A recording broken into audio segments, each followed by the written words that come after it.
Yeah, as you mentioned, I'm just going to try and give a little bit of an overview of some of the community engaged research that we've recently been involved with, that I've recently led, and or that is about to lead, sort of a snapshot of different kinds of ways that community engagement can happen.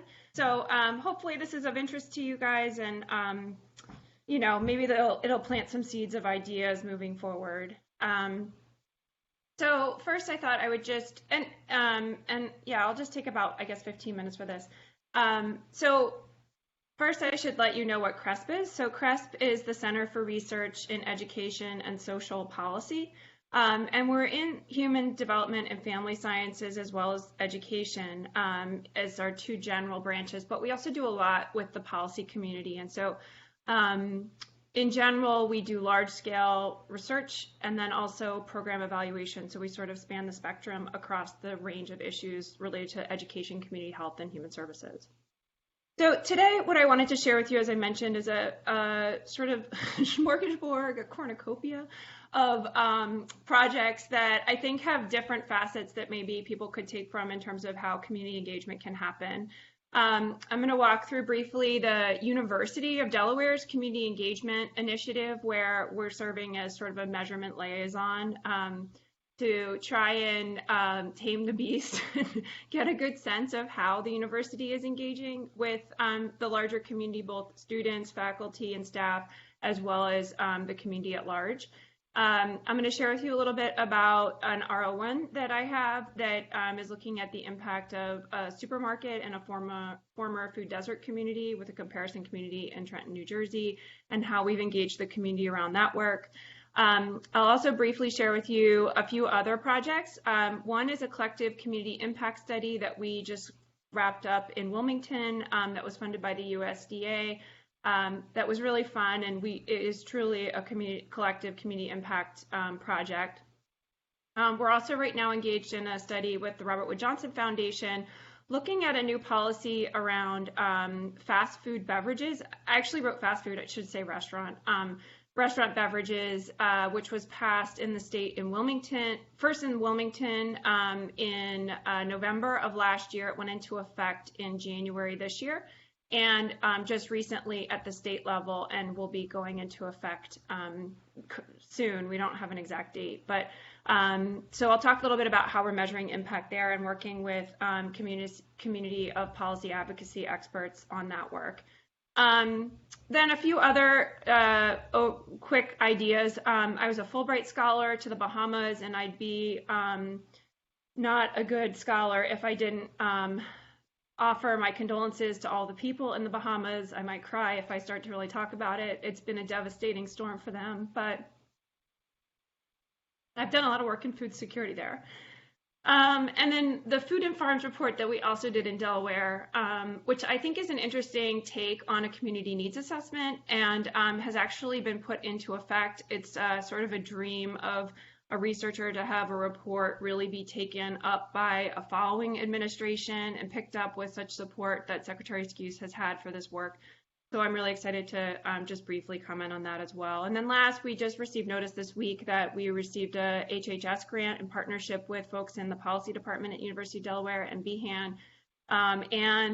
The lead on the proposal is it's actually a for-profit, but they're located in Milford. They're called the Milford Wellness Village, and this particular project is tapping into a Meals on Wheels program that they're launching there, although the Milford Wellness Village is quite large and much bigger than just this Meals on Wheels effort. So I thought I'd mention that as well. So a lot to cover, but we'll get through. First we'll just start off with the Community Engagement Initiative. University of Delaware launched this some time ago. In 2015, it kind of kicked off really with this Carnegie Foundation honor and all of the build up to be able to support that proposal. It intersects with the Excel work, it intersects with a lot of the other INBRE and obviously some of the other NIH work too that's happening. But in general, I think it kicked off with this Carnegie designation. And then in 2017 and 2018, it really got on full speed with organized meetings, particularly around the directors or leaders of some of the organizations that did a lot of community engagement within the University of Delaware. And now it's sort of broadening with a number of the partnership efforts, like people might be familiar with Rita Landgraf's Community Engagement Initiative work, and the Partnership for Healthier Communities, as well as the Partnership for Education and Arts and Culture. So those are the three big partnership efforts. There's also a couple new ones, one based in Newark, and then also Wilmington. So they had these regular meetings, and then there became an interest in how we can take all this data that the university is collecting and the data that some surveys, Carnegie designation resubmission is due in about 2 years. And one of the criticisms in our former report was around civic engagement was that we didn't really have an ongoing comprehensive approach to evaluation and data collection. So this effort was in order to sort of satisfy that interest.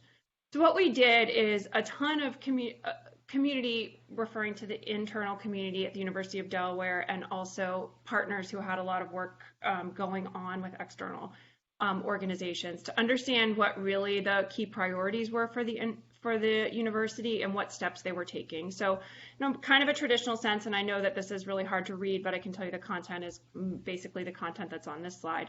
But we created a comprehensive logic model that articulated everything that, sort of the buckets that the university was working on, a lot of the infrastructure issues that the university realized it had to solve before it could even begin to effectively measure this stuff and disseminate efforts. All the way to what turned out to be one of the more controversial decisions for the larger group, which was the end goal, which quite frankly had never really clearly been articulated before, that in the end ended up being improving the well-being of the University of Delaware and the communities where it's engaged. So this effort is underway right now. We have these very comprehensive intermediate long-term objectives, which are being measured with 3 different surveys that will be going out this month, and to the community at large, community partners, which we're still looking for good ways to get lists of leaders at community engagement, community organizations. Hopefully by the end we'll have a good list, and we'll be happy to share that too. Comes around, goes around. And faculty and staff. As a start, we certainly also recognize that, for example, our research department at the University of Delaware also has really good data around the kinds of research and whether or not it's community engaged research. So there's secondary data too that we'll also be pulling from. So it's going to be a comprehensive effort that's kicking off with these surveys, which also parallel the surveys we did in the Carnegie proposal last time. So we'll be able to compare and track to some extent progress on the community engagement objectives. So now I'm going to shift to the next example, which is quite different than the one I just provided, right? So the one I just provided was more university-based, internal, where we're really essentially being good servants to the university to pull all that together. This one is an R01, which I was awarded some time ago. Honestly, it had a mid-course no-cost extension, which for those who know NIH probably know that that's very rare. And that was because litigation was initiated on the site where the supermarket was to be built, and because the study is to look at the impact of a supermarket on a low-income community, we needed the supermarket to be built. So NIH was kind enough to offer us this mid-course extension, and now we're finally just completing the study. So it's been actually in place for a long time. But that said, I think it's interesting to think about the ways in which we engage the community. So just as by way of background, so you understand what the purpose of the study is, the idea is to evaluate whether a new supermarket that's opening in an urban food desert, which happens to be in Philadelphia, and it had healthy food retail funding, so there's this policy connection, actually influences dietary intake of residents in a favorable way. And we're also looking at some other indicators, but that's the primary objective. Our subjects then are primarily low-income residents in a neighborhood in Philadelphia, and then we also have a comparison neighborhood in Trenton. We just kind of spent a long time mapping out parallel communities based on demographics and other income and racial and ethnic criteria. And so the primary method is a door-to-door survey, and that was originally the recruitment approach. And after folks were recruited, they had 2 more follow-ups.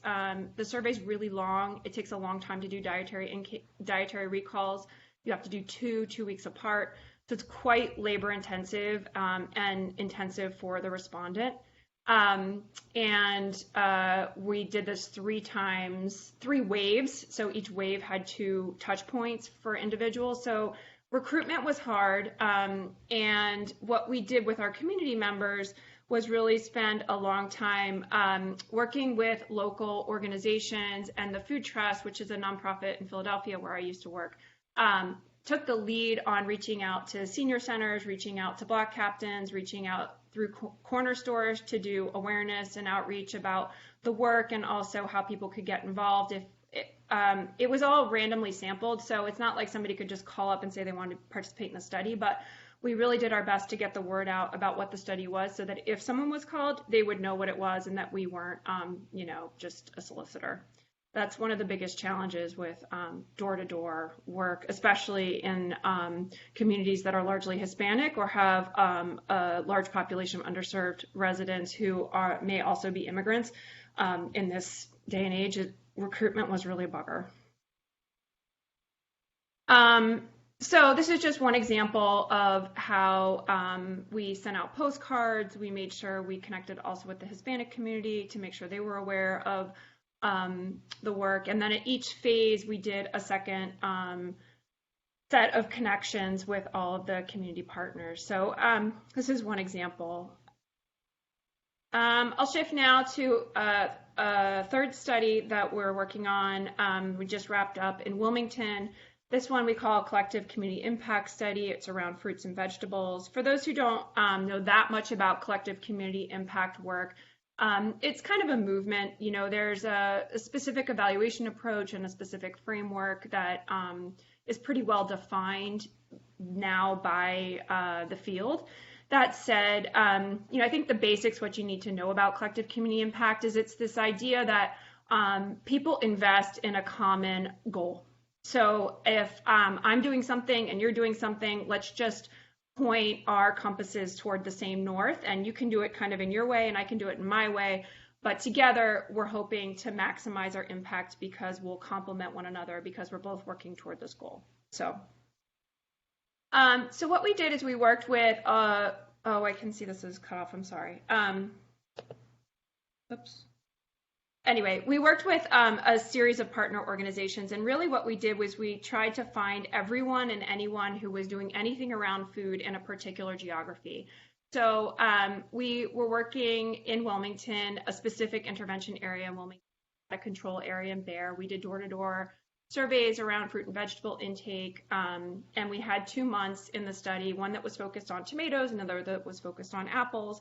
And the study in general said, look, all you guys are doing something around food anyway. We've got the zoo. Well, the zoo is a little bit of an extra add-on, but the Department of Agriculture is one. The Food Bank of Delaware is another. The Fresh Grocer grocery store, some of the corner stores, the hospital there. Lots of folks that are focusing on food anyway. So what we said is, what if we just coordinate a specific promotion of a specific fruit or vegetable during that period of time in order to increase consumption and awareness of the importance of fruits and vegetables. And so we had a coordinated promotion campaign where we spent a long time talking to partners about what kinds of promotional activities they would support. Like some people wanted stickers, some people wanted bookmarks. We partnered with the library, they wanted bookmarks. So trying to kind of tailor some of this work to them, but having a common brand and a common message across all the partners. And then the partners agreed to do what they were going to be doing anyway that month, but to put sort of this twist on focusing on tomatoes or focusing on apples at the same time they were already going to be doing nutrition education or already going to be handing out boxes. And we timed it too so that they were local products that were available at that point in the season. So that was another example of how we engaged the community. We did newsletters. Another fun idea that we did as part of that, oh, it's missing.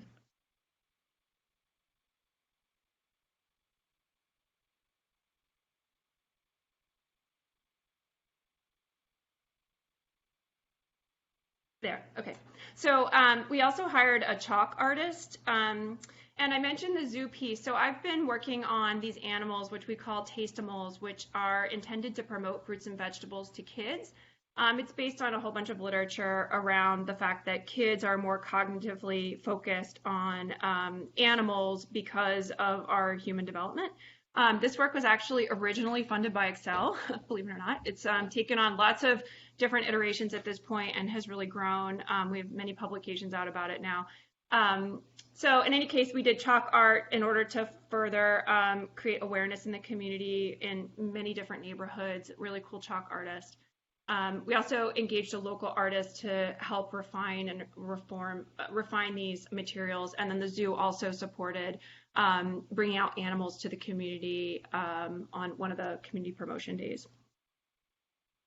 And then finally, I think another idea would, as a way of engaging community that might be a little bit different than what people think about, is continuing to support our own Delaware Journal of Public Health. I think it's really special that we have such a journal here, and so one of the things we did as part of our work was to write an article for this in partnership with the undergraduate at UD and the community partners to put together this case study of how collective impact can be implemented. So I mentioned that we're working with the Robert Wood Johnson Foundation on a fast food beverage, and I should have said restaurant. Sorry. Most of the work is in fast food, but it actually covers all restaurants. Beverage policy. And this is an interesting policy that just went into effect, as I mentioned. Essentially, the policy says that if you order a kid's meal in a restaurant in Wilmington and now in Delaware, that the default beverage, that is to say the beverage that automatically comes with that kid's meal, if there is a beverage that comes with the kid's meal, must be water, milk, or juice. So in essence, it can't be soda or another sweetened beverage. And so what we're testing was a baseline and a follow-up before and after the policy went into effect to identify compliance challenges and also understand what this really means across different sectors. So like I apologized already 3 times for making it fast food, we're also looking at sit-down restaurants, and it's a very different context, as you can imagine. As part of this work, we're really closely working with the American Heart Association, who has been doing some advocacy work for these policies across the United States. Delaware is one of the early adopters of the policy, and I think we're maybe like the 4th or 5th to adopt it. The state of California had the policy go into effect at the exact same time as us.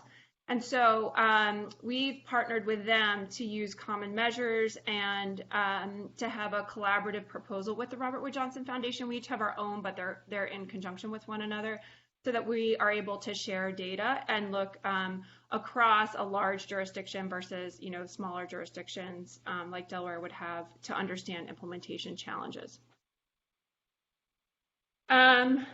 So we'll also have policy briefs developed alongside our colleagues in California. They're doing a statewide assessment, as I mentioned, and also we have partnerships with the National Drinking Water Alliance, American Heart, and there's a bunch of research and policy networks around obesity policy, the Center for Science and the Public Interest, who are really interested in understanding compliance and where sort of the nuts and bolts and hangups are. One of the biggest hangups we found so far, just out of curiosity, is that drive-throughs are very different than walk-ins, and the way that people are able to explain and even the way that the menus are articulated in a drive-through setting are very different than an in-store setting, and so compliance is particularly tricky to measure in both of those kinds of contexts. We're doing a lot of interviews with managers in restaurants. We're also doing, actual drive-throughs where we buy a meal and see what they offer us, and then pictures and analysis of menu boards. Just briefly, I'll mention the Fulbright Scholar Program, where I was a scholar to the Bahamas. It was really critical. Sorry, that Meals on Wheels evaluation should have been cut. It was really the first assessment of food insecurity or hunger that the nation's undertaken. We partnered with a nonprofit organization called Hands for Hunger that is based out of Nassau, New Providence, and they in turn had a number of board members who had different professions, one of whom was a market research expert. And so through that partnership, we were able to launch now 2 runs of a really well conducted telephone survey that they do sort of on behalf of the Hands for Hunger organization, but we do the analysis for and have generated reports on. And honestly, we were about to have a report come out this week before the hurricane hit, and now I'm sort of struggling to figure out how to do this well because, it just, everything seems to have changed. I still have friends who can't find their spouses. It's just really awful. So last I'll mention this kind of, actually I think there's one after this, but I'll mention connecting healthy farms to healthy Delawareans. Sorry, my coffee maker is beeping.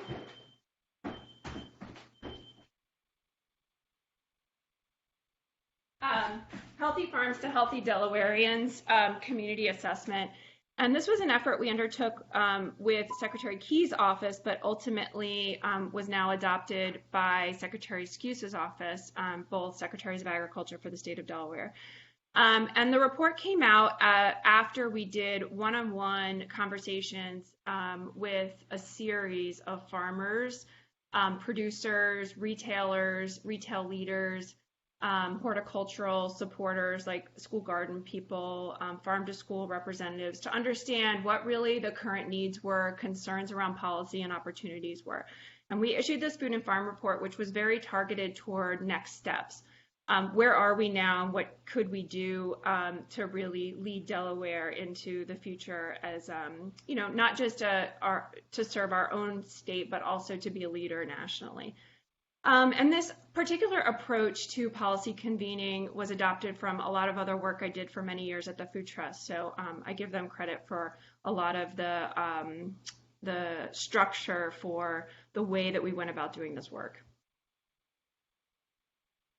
We wanted to understand and provide recommendations essentially for future food and policy efforts at the state level and for ways that they could collaborate more or at least maximize the collaborations with health, not only in the ag side.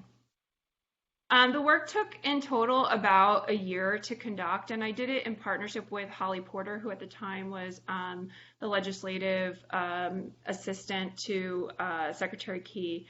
Now is the head of the Poultry Association in Delaware. And as I said, it's still alive. It's been an incredible process to see how it's been adopted by leadership. There's annual statewide meetings, there's leaders, and really I've been left in the dust, happily so, for many, many others to pick up the objectives and the priorities in there and move forward on it. There's going to be a report coming out on the state of food security and food access across the state that they hired a consultant to complete. There's just lots of work going on around farm to school also that's been prioritized because of this. And last, I'll just mention, we have a new project that was funded by Health and Human Services and the new Milford Wellness Village. So folks might know that down in Milford, the hospital moved. And the resulting shell building is now the Milford Wellness Village. And it's going to be a senior center, but it's also a very interesting and, from my perspective, progressive approach to healthcare. They're really trying to integrate things around multiple mechanisms of care. There's Meals on Wheels, as I mentioned. The food bank is going to be distributing food there. There's a preschool. There's treatment facilities all housed around and in this old hospital complex. So the complex is intended to be a wellness village, truly in the sense of wellness, a gym, rehab, those kinds of services. So the grant came through innovations in nutrition programs through HHS Communal Living. And our goal is really to improve coordination of care and be able to utilize the Meals on Wheels to provide added service to identify homebound Meals on Wheels recipients who might need additional care before there's any kind of crisis. So part of this grant also includes a new care coordinator who will be a single point of contact for anyone who might be at risk, who's identified by a Meal on Wheel volunteer. And so we're going to be studying the impact of this on costs, Medicare, Medicaid costs through a partnership that is all sort of emerging at this point to look at their data as well. So that's my quick and dirty overview of lots of examples of ways that you can do community-based research in Delaware.